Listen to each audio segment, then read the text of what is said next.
Aujourd'hui, à l'émission, on se déplace au secteur de Sainte-Anne-de-Beaupré pour parler de vélo avec Gabrielle. On va parler évidemment, comme d'habitude, d'ergonomie, etc. Ça a l'air bien simple, le vélo de route, mais il y a plein de choses qu'on va découvrir ensemble.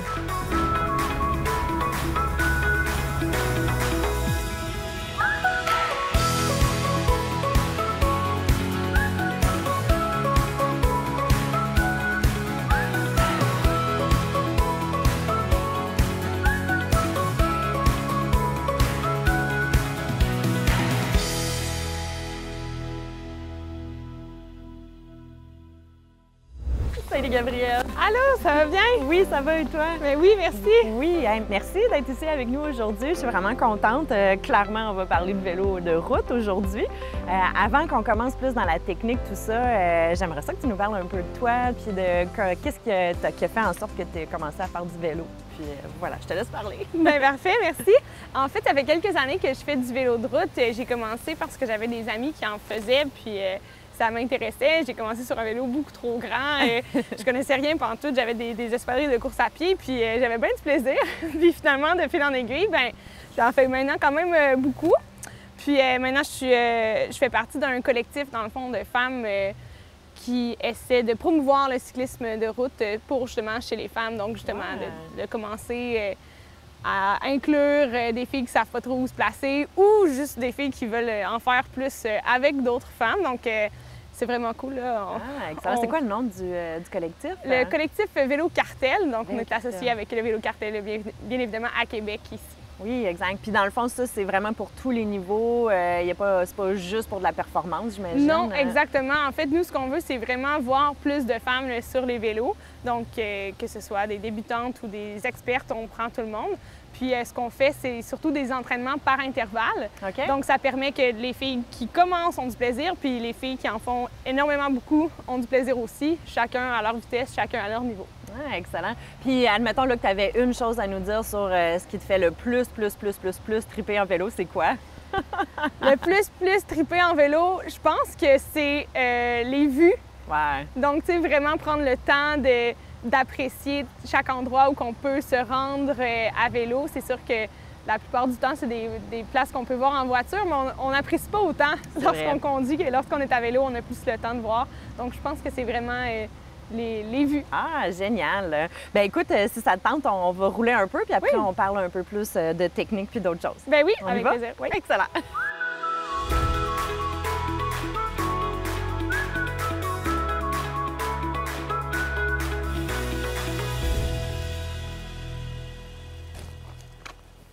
Super, ça, c'était le fun! Oui, vraiment! Oui, c'est un beau petit parcours. Oui, absolument. Oui, génial. Bien, écoute, tant qu'à être là, puis avoir nos vélos, j'aimerais ça que tu nous parles un peu de mécanique ou de style de vélo, tout ça. Des fois, les gens veulent commencer à faire du vélo, ils ne savent pas trop quel vélo choisir.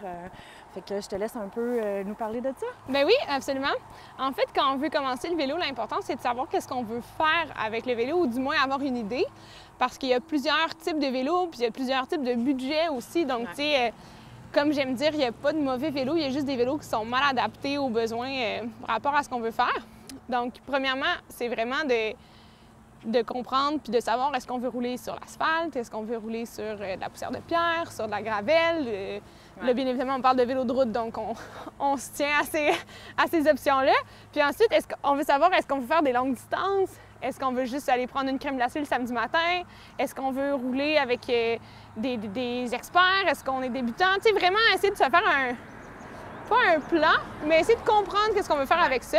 Puis ensuite, c'est d'aller dans les boutiques puis de se faire conseiller par rapport à notre grandeur, par rapport à notre budget, par rapport, justement, comme on vient de dire, la longueur de distance. Parce que même si on parle de vélos de route, il y a des vélos de route qui sont faits avec des positions un petit peu plus assises, d'autres avec des positions beaucoup plus sportives, donc beaucoup plus penchées. Bien évidemment, la flexibilité rentre en jeu. Donc, il y a tellement de critères.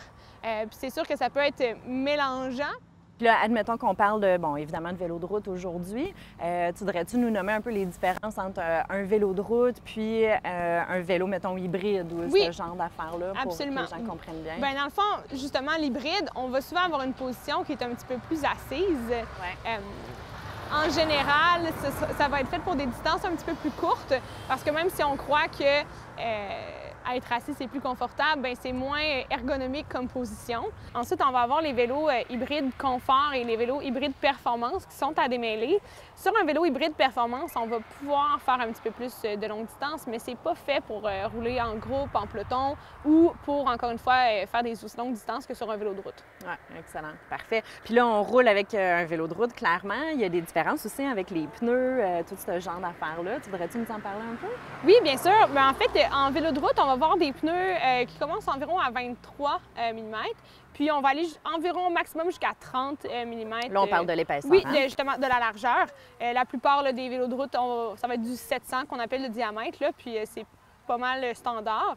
Moi, par exemple, je vais rouler sur des 28 mm. C'est plus confortable, là, justement, sur les routes accidentées du Québec. Puis, ça permet vraiment d'avoir un petit peu plus de confort, justement, dans les trous, dans les petites bosses, puis sur les longues distances. Ouais. C'est sûr que ça va être plus tirant, comme on dit, qu'un 23 mm, mais ça va vraiment ajouter de la confiance, puis du confort là, sur la route. OK, excellent. Puis là, j'imagine que ça aide aussi au niveau de l'absorption des chocs puis des vibrations. Oui, bien Ouais, c'est sûr plus que c'est comparé à un plus c'est large, plus ça l'absorbe comparé C'est ça, à exact. un pneu plus mince. Puis pour continuer dans cette idée-là, par rapport à l'absorption de ça, il y a deux types de vélos aussi, hein, les vélos de carbone, les vélos d'aluminium. Voudrais-tu nous démêler ça un petit peu aussi? Oui, absolument. Bien, c'est sûr que les vélos d'aluminium, souvent, vont être un petit peu moins dispendieux que les vélos de carbone. Ce que ça va changer, le vélo de carbone, c'est que c'est plus... ça répond mieux aux vibrations, justement, donc ça absorbe une certaine quantité d'impact. Donc, encore une fois, sur les longues distances, on va avoir... ça va être plus relaxant là, pour les épaules, pour le dos. La plupart des vélos d'aluminium vont avoir une fourche donc, qui va être en carbone, justement pour absorber le plus d'impact possible. C'est sûr que quelqu'un qui commence puis qui veut s'équiper bien, mais pas trop dispendieux, le vélo d'aluminium va être parfait pour commencer, puis même jusqu'à une certaine quantité de kilomètres, ça va être très confortable. Ensuite, la plupart des vélos de route au-dessus d'un certain prix vont être en carbone. C'est sûr qu'il y a aussi les vélos qu'on connaît moins, mais les vélos en titane, donc qui sont très, très confortables, qui sont plus dispendieux par contre, mais qui sont vraiment durables. Puis il y a quelques vélos qu'on va encore voir qui vont être en acier. Ouais. Acier qui est très confortable aussi, mais terriblement lourd. Vélo de cyclo plus, là, en cyclotourisme, on va en voir beaucoup. Il y a encore quelques vélos de route qui vont être en acier, mais très peu. Ouais.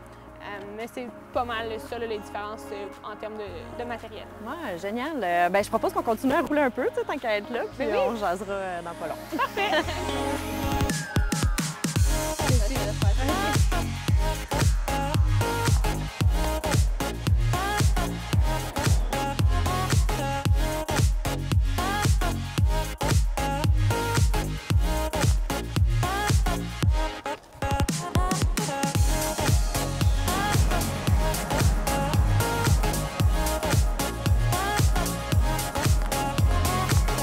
Aurais-tu un petit conseil à donner pour les gens qui commencent là, pour qu'ils apprécient le plus possible leur saison? Bien sûr, quand on commence le vélo ou tout autre sport, en fait, c'est mieux de faire des courtes distances puis des courtes périodes plus souvent que le contraire.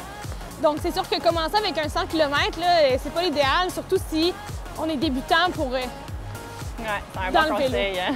Ouais.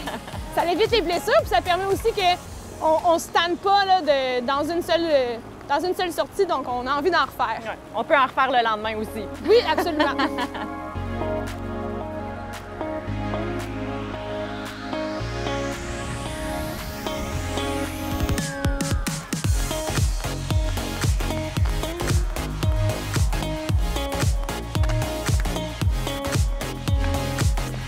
Excellent.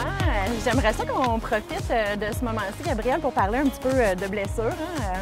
Les blessures fréquentes que je vais voir, moi, ou que les gens viennent me parler au début, c'est vraiment au niveau des poignets, au niveau du cou, des genoux, du bas du dos. Mais tout ça, ça découle d'une chose, hein, je pense, ou à peu près, là. Ben oui, en effet, les blessures sont souvent causées par le positionnement. Et il y a plusieurs critères là-dedans qui rentrent dans ça. Le positionnement, de un, la grandeur du vélo.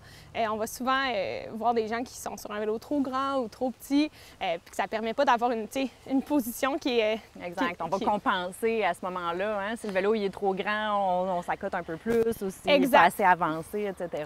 Exact. Bien, peu importe que ce soit trop grand ou trop petit, ça peut faire en sorte qu'on va tenir les poignets, le guidon plus serré ou on va être à côté, pas comme il faut là, sur notre guidon, donc ça peut vraiment venir engourdir toutes les mains. C'est souvent quelque chose qu'on va entendre. Ensuite, une selle trop haute peut donner justement des maux de genoux. On va essayer de pointer avec les orteils pour compenser. Ça va faire forcer le genou.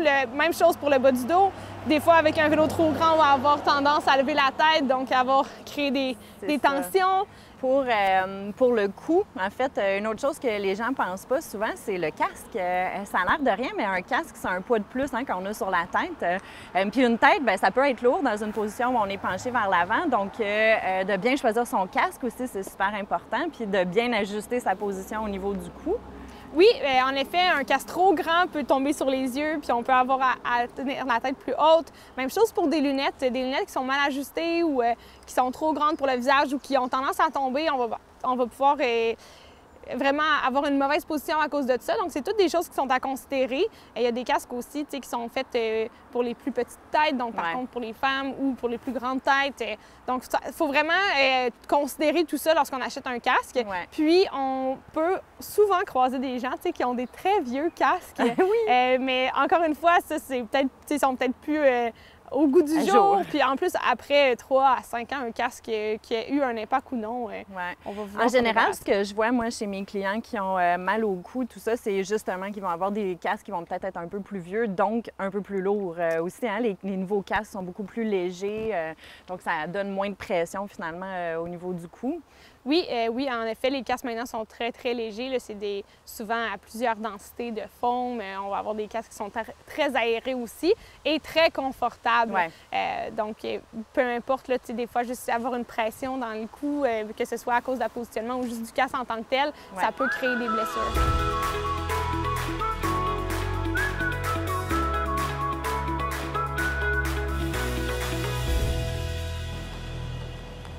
Merci, Gabrielle. Clairement, c'est important avec des petits pneus comme ça, puis au Québec, d'annoncer les trous, hein? Oui, c'est vraiment important de prévenir les trous, là, surtout dans un peloton pour éviter les manœuvres dangereuses. Oui, vraiment. Puis qu'est-ce que vous faites si les gens ne connaissent pas les signes? En fait, ce qu'on conseille, si les gens sont pas à l'aise de prévenir avec une main, c'est tout simplement d'appeler le trou, donc de crier ou d'utiliser notre voix pour prévenir les gens en arrière de nous. Oui, exact. Super, ça. Merci, Gabrielle, c'était vraiment le fun. Bien, merci à toi, Dominique, c'était vraiment une belle journée. Vraiment. T'aurais-tu un dernier petit conseil à donner aux gens? Ben oui, je me fais souvent dire que les cyclistes ont mal aux fesses. Puis on pense pas à ça, mais la selle peut vraiment avoir une incidence importante là, sur cette douleur-là. Donc d'aller en boutique puis de se faire conseiller une selle qui convient à nos besoins puis à notre ergonomie, bien ça va vraiment changer, là, ça va faire la différence. Oui, exact. C'est pas nécessairement les selles en gel hein, qui sont les meilleures à acheter. Non, pas du tout. Des fois, les selles les plus dures sont les plus confortables. Excellent. Hey, ben, bonne saison à tous. Hey, merci.